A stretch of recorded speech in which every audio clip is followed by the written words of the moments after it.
ময়মনসিংহের ভালুকায় বাণিজ্যিকভাবে চাষ হচ্ছে বিদেশি ফল রামবুটান। সফল হয়েছেন দুই উদ্যোক্তা শেখ মামুন ও আশরাফ উদ্দিন। 2 একর জমিতে গড়ে তুলেছেন বিদেশি এই ফলের বাগান। ময়মনসিংহ থেকে শেখ মহিউদ্দিন আহমেদের তথ্য ও ভিডিও চিত্রে আল মুকসিদের রিপোর্ট। বান্ডেল থাকলে প্রতি সেনমানিতে টাকা বাঁচবে। বিকাশ সেনমানি বান্ডেল কিনে জিতুন প্রতি লেনদেনে।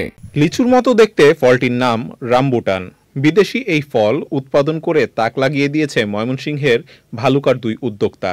পেয়ারা, বরই সহ দেশীয় ফলের চাষের পাশাপাশি বিদেশি ফলের চাহিদা বেশি থাকায় রামবুটানের চাষ করছেন তারা। রামবুটান চারা আমরা থাইল্যান্ড থেকে চারা ইম্পোর্ট করে নিয়ে আসি। ইম্পোর্ট করার পর আমরা বাগানে রোপণ করি।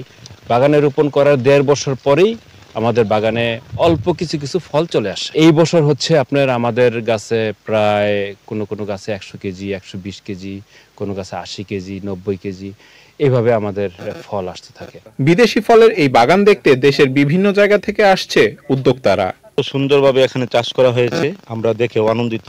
আশা করি ভবিষ্যতে এই ফলের বাগানের আরো প্রসার ঘটবে। সুন্দর উদ্যোগ, তাদের এখানে রামবুটানের ভালো ফলন আসছে, তো এখান থেকে ভিডিও দেখার পরে আমি এখানে আসছি। যে বাংলাদেশে খুবই সুন্দর একটা বাগান, যেটা নিয়ে আনকমন ইউনিক একটা জায়গা।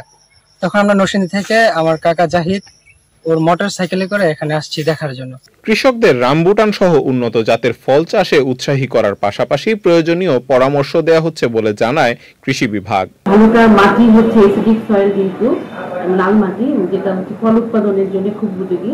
তো আমাদের যারা হর্টিকালচার স্পেশালিস্ট আছেন বা অন্যান্য বাংলাদেশ কৃষি গবেষণা ইনস্টিটিউটে যারা বিজ্ঞানীরা আছেন, তারা যদি এখানে একটু কাজ করেন, তারা উৎপাদনটাকে সহজ করেন, তাহলে আমরা সম্প্রসারণ করতে পারবো এবং নতুন উদ্যোক্তা অনেক বেশি তৈরি হবে। বাজারে চাহিদা থাকায় অর্ধ কোটি টাকার রামবুটান বিক্রির আশা করছেন এই উদ্যোক্তারা। আল মুকসিদ, চ্যানেল আই।